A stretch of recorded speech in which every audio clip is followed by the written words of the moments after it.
नमस्कार। श्री गणेशाय नमो नमः। सरस्वती नमस्तुभ्यं वरदे कामरूपिणी विद्यारंभम करिष्यामि सिद्धिर्भवतु मे सदा। शिव शक्ति को कोटि कोटि प्रणाम। मेरे श्रोतागण, मैं आज आपको कर्क लग्न और कर्क राशि के बारे में जानकारी दे रही हूँ। ये काल पुरुष की चौथी राशि कर्क राशि होती है। ये मोक्ष भाव में आती है और इस भवन का मालिक चंद्रमा है। ये यहाँ पे कर्क राशि का अक्षर है तो इसका स्वामी चंद्रमा, ये इसका फिक्स घर होता है। तो काल पुरुष की जितनी कुंडल राशियां होती हैं वो फिक्स घर के स्वामी होते हैं। तो 4 नंबर की राशि काल पुरुष की चतुर्थ राशि होती है। ये भूमि भवन वाहन सुख और संपूर्ण प्रकार का सुख इसी से देखा जाता है। मोक्ष जीवन का परम सुख होता है। जब मोक्ष मिलता है तो परम सुख मिलता है और संसार में हम माँ की गोद में यहाँ सुख प्राप्त करते हैं। तो चतुर्थ भाव को माँ से जोड़ा गया है। तो कर्क राशि का निर्माण कैसे हुआ है, किन नक्षत्रों से हुआ है, कौन सी राशि है, क्या स्वभाव है, इस बारे में जानकारी दूंगी। कि 4 नंबर की राशि चर राशि के अंतर्गत आती है। तो यहाँ पे 4 नंबर होगा तो चारों केंद्रों में चर राशि ही आएगी।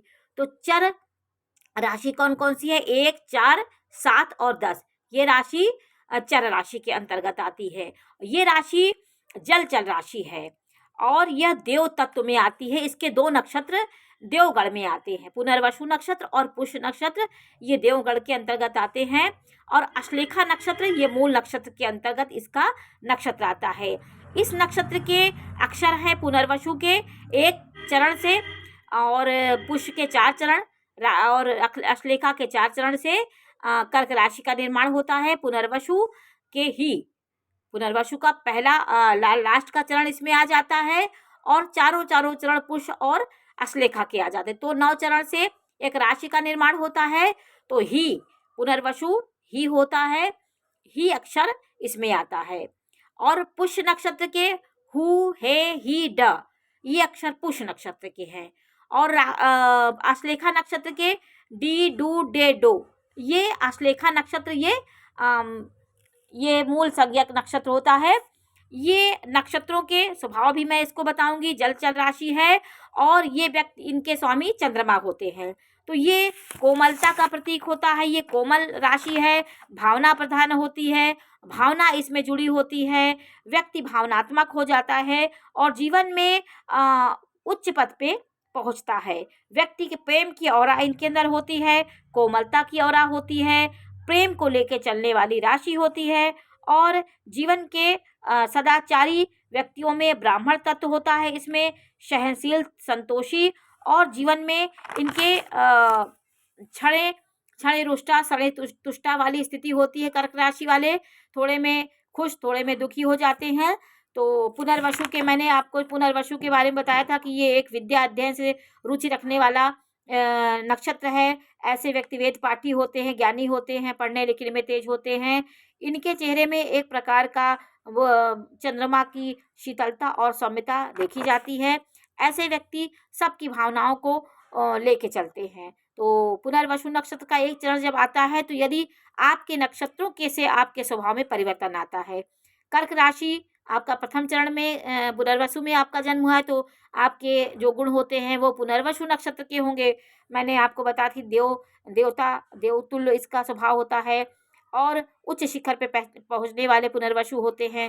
पहले बार में कोई कार्य इनका सही नहीं होता, दूसरे बार में इनका कार्य सही होता है। पुनर्वसु पुनः निर्माण करने के लिए उत्पन्न होते हैं। पुष्य नक्षत्र कैसा नक्षत्र है? पुष्य नक्षत्र को पोषण करने वाला नक्षत्र कहा गया है। ऐसा नक्षत्र जातक के ये जो कर्क लग्न में पुष्य नक्षत्र आता है तो पुष्य नक्षत्र जब आता है तो जिस नक्षत्र आया रहता है उसमें यदि रवि पुष्य हो गया, रविवार आ गया तो रवि पुष्य नक्षत्र पुष्य योग हो जाता है। अब पुष्य नक्षत्र है और उसमें गुरुवार हो गया तो गुरु पुष्य योग होता है। ये एक सर्वार्थ सिद्धि योग होता, अच्छा योग माना जाता है। तो पुष्य नक्षत्र इसके चारों चरण इसमें पुष्य नक्षत्र के आते हैं। तो पुष्य नक्षत्र वाले जातक ये पुष्य नक्षत्र 9वीं तिथि में रामचंद्र जी का भी जन्म हुआ था। तो ये पुष्य नक्षत्र बहुत अच्छा नक्षत्र माना जाता है। पुष्य नक्षत्र में राम का राज्याभिषेक हुआ था और पुनर्वसु के नक्षत्र में उनका रामचंद्र जी का जन्म हुआ था, पुनर्वसु नक्षत्र।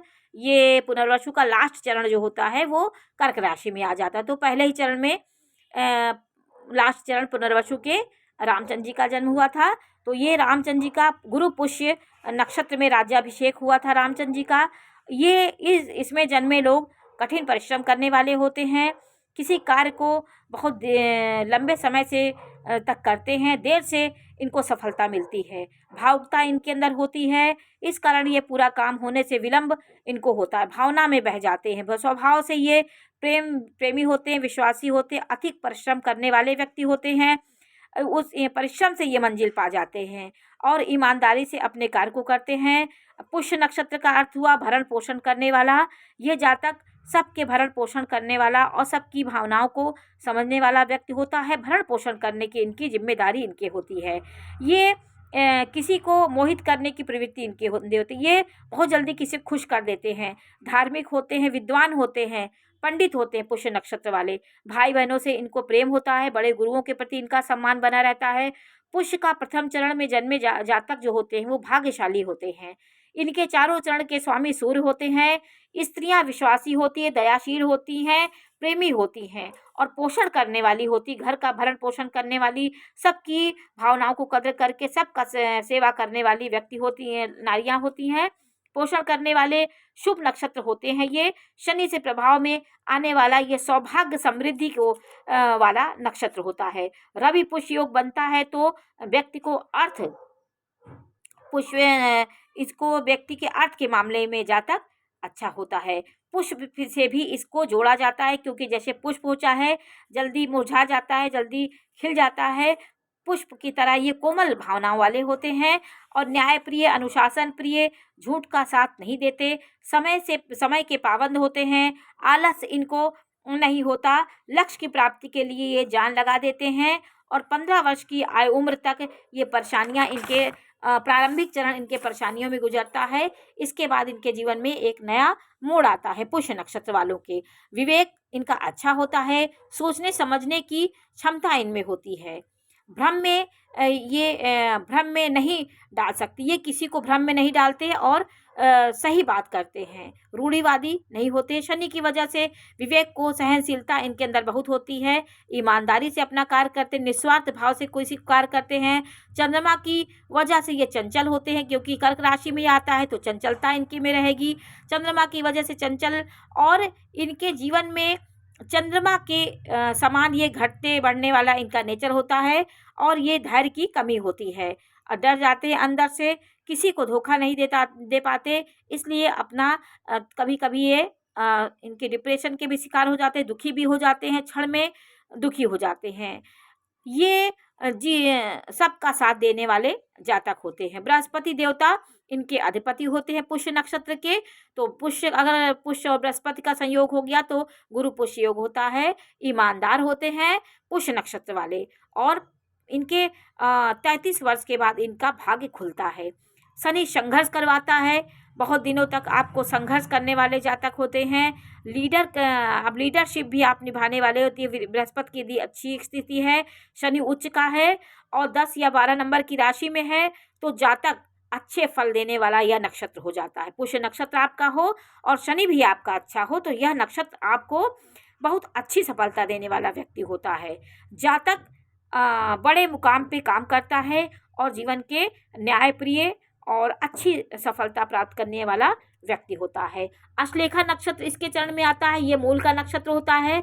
इसके में डी डू डे डो ये 4 चरण इसमें आते हैं। अश्लेखा लास्ट चरण होता है, लास्ट नक्षत्र होता है। मघा से अश्लेखा नक्षत्र जैसे अश्वनी, भरणी, कृतिका, रोहिणी, मृगशिरा, आद्रा, पुनर्वसु, पुष्य, अश्लेखा, तो ये चौथा नक्षत्र, ये 9वां नक्षत्र है अश्लेखा नक्षत्र। तो ये नक्षत्र इस नक्षत्र को किससे जोड़ा गया है? इस नक्षत्र को विष के साथ एसोसिएट किया गया है। विष जो होता है अश्लेखा, इसको विष से इसलिए जोड़ा गया है, इसकी लास्ट पुष्य के लास्ट चरण के दूसरे लास्ट चरण जब आता है उसके बाद ये अश्लेखा नक्षत्र प्रारंभ हो जाता है। ये 5 तारों का एक समूह होता है। ये कर्क राशि के अंतर्गत आता है। इसका संबंध सर्पों से माना गया है। यह नक्षत्र जो होता है इसके देवता सर्प देवता होते हैं, इसके चंद्र देवता और सबसे पहले सर्प देवता होते हैं। कुंडली मारकर बैठा सांप से इसको जोड़ा गया है। इनके अंदर ऊर्जा होती है, ये किसी को कुंडली मार के बैठे रहते हैं, शांत रहते हैं, लेकिन किसी के प्रति ये विष उगलने वाला काम करते हैं। किसी को नकारात्मकता बोलना, किसी को अपशब्द बोलना, ये बहुत जल्दी बोल देते हैं। ये जो अश्लेखा नक्षत्र वाले होते हैं, तो इनके गण राक्षस हैं, ये नेगेटिव एनर्जी वाले होते हैं। किसी को आहत करने की इनके अंदर भावना होती है।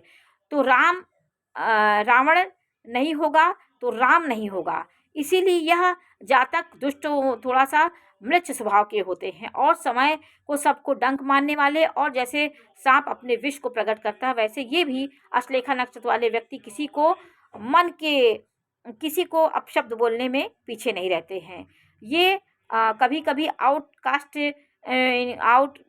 कास्ट वाले के साथ इनका दोस्ती हो जाती है, मांसाहारी हो जाते हैं, अनैतिकता करने वाले भी व्यक्ति होते हैं। ये व्यक्ति शिव के इनका विष हमेशा इनके मारने के लिए नहीं होता है, इनके विष अंदर होता है।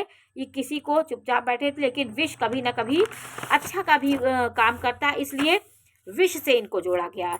नाग पंचमी इनके साथ जो पक्षी जोड़े गए, उल्लू और सर्प, इनके साथ इनको जोड़ा गया है। ये